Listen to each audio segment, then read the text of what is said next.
As Delius and Regiment began to approach the back of the lineup, Delius heard the clanking of very heavy footsteps as that jet black, ominously glowing red duplicate of Jack's waltzed up, standing beside him, creating a line, with Delius in the middle, and Regiment and this God-Slayer model Jax on either side.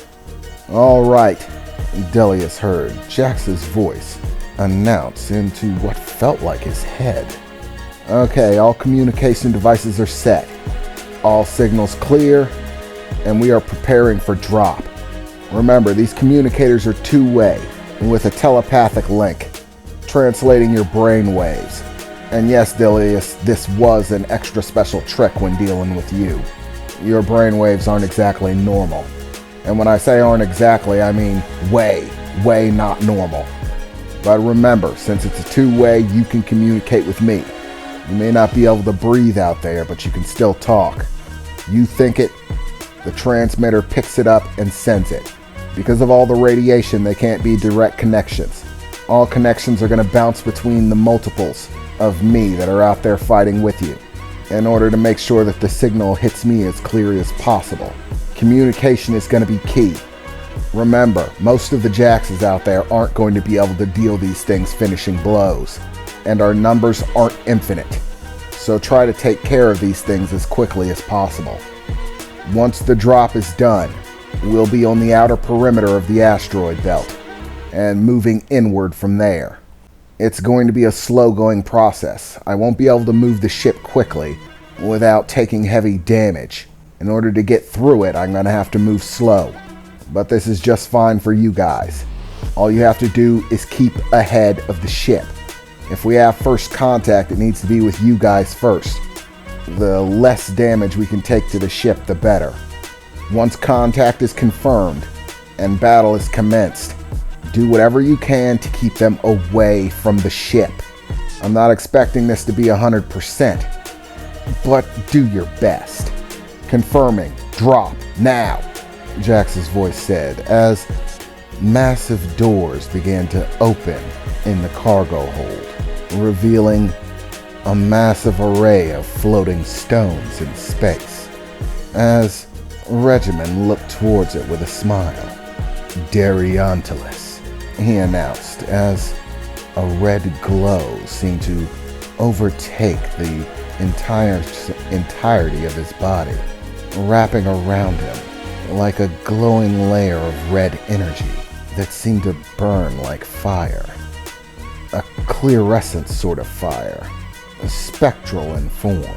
Well, no time like the present to have some fun, he said as the doors finished opening, and without any hesitation, hundreds upon hundreds of Jax began rushing out, leaping out of the ship through some sort of field that seemed to be holding the outside space outside. They seemed to pass through the field effortlessly. It didn't seem to hurt them. So Delius had no problems when the back of the line began to move forward, and suddenly they were all rushing towards the exterior. And with a small jump, all three of them exited out into space. Regiment seemed to simply fly, move about of his own accord. With his cane in his grasp, he floated out and began maneuvering around, looking at his surroundings as he began to circle towards the front of the ship. Delius began to land amidst a few of the other duplicates of Jax, grasping asteroids floating in that field, landing on them and gaining purchase, while it seemed like the Godslayer model Jax had some sort of jets and simply propelled himself wherever he wished.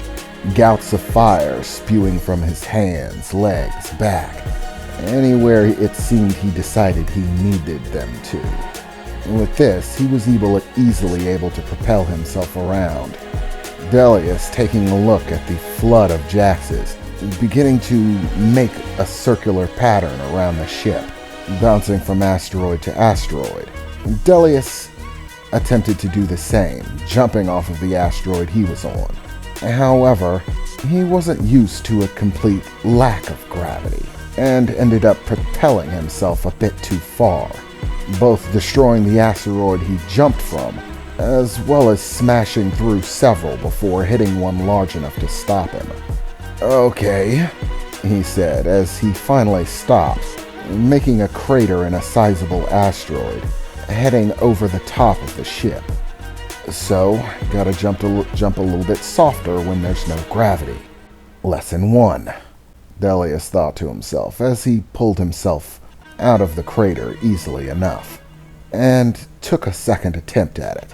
It was difficult to hold back enough in this gravityless environment, but soon enough, it only took a few more jumps for him to start getting the hang of it. And just like that, all of the Jaxes began to act as a swarm moving around this massive battleship. Delius, of course, immediately headed for the front, trying to head things up. But for the moment, things seemed quiet, as the ship slowly drifted through this asteroid field. The asteroids colliding with the surface of the ship, some of them smashing apart and bouncing off, none of them appearing to do any real damage to the vessel. As Delius saw it, he understood why the necessity for moving slow. If they were moving quickly, those rocks would probably be doing far more damage.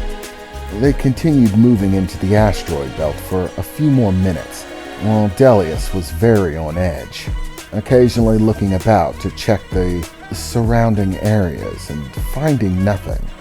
"What's the deal? I thought this segment of space was supposed to be overrun with these things." "We're only on the outer perimeter," Jax's voice said.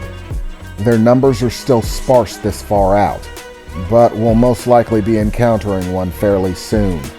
Keep your eyes open, Delius," he said, as Delius continued to leapfrog from one asteroid to the next, trying to stay sharp and watch for any fluctuations, explosions, or events. As suddenly, Jax's voice spoke up again. "We have a confirmed kill. One of the Jaxes just got taken out. Towards the starboard side," he said, as Delius began to look about, trying to find the target location. But everything looked quiet. He didn't see any explosions, and there most certainly wasn't any appearance of struggle going on. "I've completely lost his signal. His neural link-up did not last long. The creature came out of nowhere. I think it's still hiding in the belt somewhere. Damn it, if this thing starts trying to slowly pick us off, that's just gonna be annoying. Okay guys, clinch up. Stay close to the ship. Don't get singled out. Stay in clusters," Jax announced, as, without any hesitation, all of the outside variants of him began to cluster up in groups, still warily looking about the field.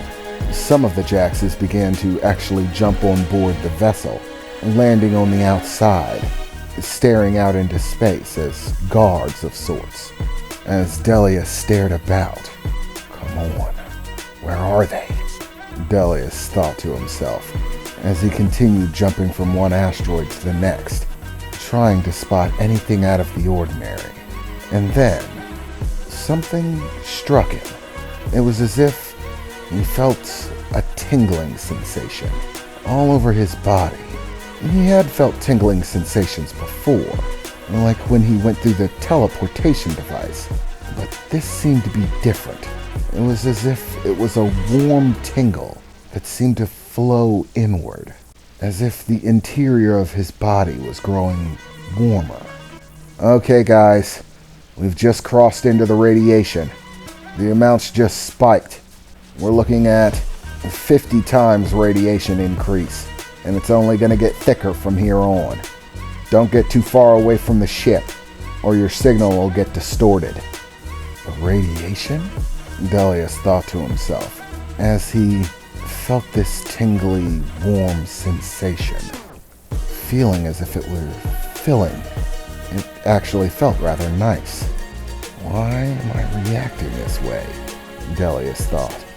In fact, if anything, it almost felt as if suddenly he could feel a little bit more at home, like a slice of living on Hagara just whipped into him like a warm breeze.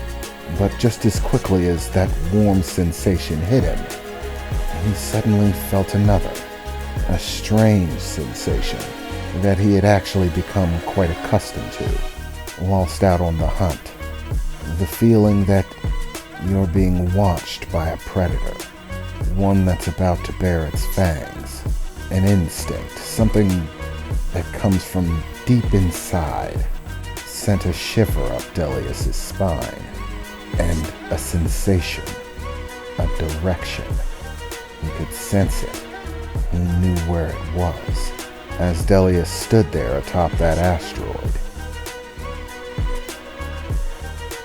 He slowly turned his head, peering upwards above and over the ship, to see an asteroid, a very common-looking one, simply there, floating in space. And yet, for some reason, as normal as it seemed, Delius was drawn to it, a feeling of distrust, of unease, as it slowly spun. His eyes became glued to it, as its slow rotation finally brought something about. There, clinging to the asteroid, a somewhat humanoid form, and yet somewhat animal-like, covered in thick, scaly black skin that seemed to have pulse-like shocks of rainbow energy that bounced off of its surface, surges that went through in waves, and eyes that seemed to emit a rainbow glow, claws digging into the surface of the asteroid, spinning there slowly, rotating until its form was fully in view.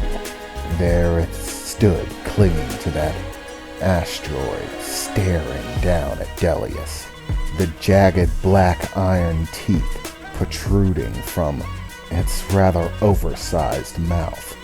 As it was space, Delius shouldn't have been able to hear anything, and yet the creature began to bow. The spikes and ridges along its body looked as if they were lifting, protruding even farther, sticking more outward, as glows of rainbow energy lit from them, and almost as if he could hear it in his bones, he felt a growl as it opened its mouth, full of those black iron teeth, and a rainbow glow emitted from the interior of this scaly black monstrosity. And then, in a massive jolt, the asteroid that it was standing on was shattered to pieces as it launched at Delius like a bullet. Delius drew his sword, lashing out at the creature flying at him. The blade in the creature impacted, but the creature was moving too quickly.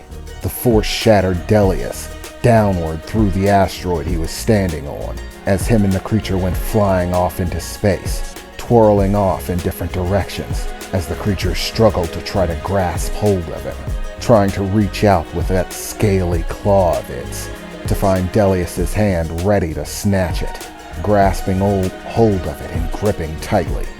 Unlike dealing with any of the people from the outer worlds that he had dealt with before, he could actually feel this creature's strength. The amount of force it applied was far greater than any of these outer mortals that he had dealt with.